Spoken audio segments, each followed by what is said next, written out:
அப்படியேப்பட்ட குலக்கல்வி திட்டத்தை அந்த இதை கொண்டு வந்து பார்த்தீங்கன்னா குலக்கல்வி திட்டம். அந்த குலக்கல்வி திட்டம் அவன் அப்ப என்ன செய்தாலும் அவன் தொழிலுக்குள்ளே செய்யணும், அவனுக்கு பிறகு அதுதான் செய்யணுன்றது நிறைய மாற்றி அமைத்து கல்வி கண்ணை திறந்தவர் கர்ம வீரர் காமராஜர் அவர்கள். குலக்கல்வி திட்டத்தை ஒழித்தவர் கர்ம வீரர் காமராஜர் அவர்கள். அந்த அளவுக்கு குலக்கல்வி ஒழித்து அந்த இதில் பார்த்தீங்கன்னா கல்வி கண்ணை திறந்தவர் தான் நம்முடைய கர்ம வீரர் காமராஜர் அவர்கள்.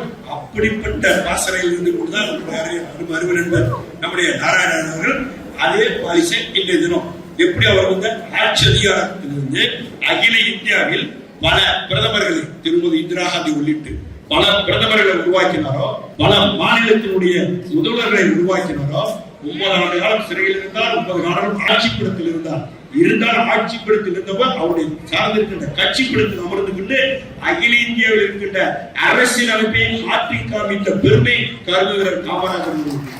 அந்த அளவுக்கு இன்னைக்கு ஆட்சி நடந்துட்டு இருக்கு. மாநில தமிழக முதல்வர் தளபதி அவர்கள் அந்த அளவுக்கு ஆட்சி கொண்டு போயிருக்காங்க. இருந்தாலும் பாத்தீங்கன்னா அந்த காலத்தில் கர்ம வீரர் காமராஜர் அவர்கள் பாத்தீங்கன்னா 11வது சக்கராலை உருவாக்கி ஆவடியில் இருக்கக்கூடிய HCL, OCL, CBD, CVR, CRV, அதே மாதிரி இருக்கின்ற இன்ஜின் தொழிற்சாலை, பெரம்பலூர் இன்ஜின் தொழிற்சாலை, அதே மாதிரி இந்துஸ்தான் போட்டாக தொழிற்சாலை, தமிழகத்தில் இருக்கக்கூடிய பல தொழிற்சாலைகள்லாம் கர்ம வீரர் காமராஜர் தான் கொண்டு வந்தார்.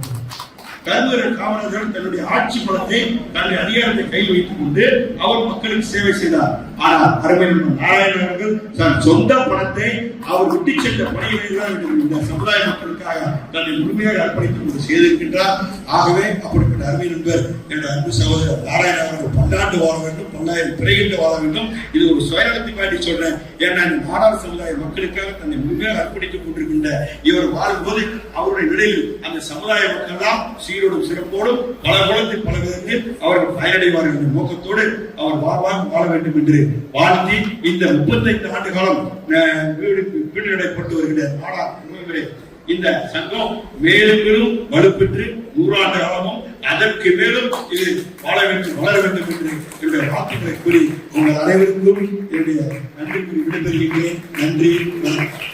மாண்புமிகு அமைச்சர் அவர்கள் இப்ப அந்த மாதிரி தலைவர் அவர்களுக்கு சாலை அணிவித்து நினைவு பரிசு வழங்குவார்கள்.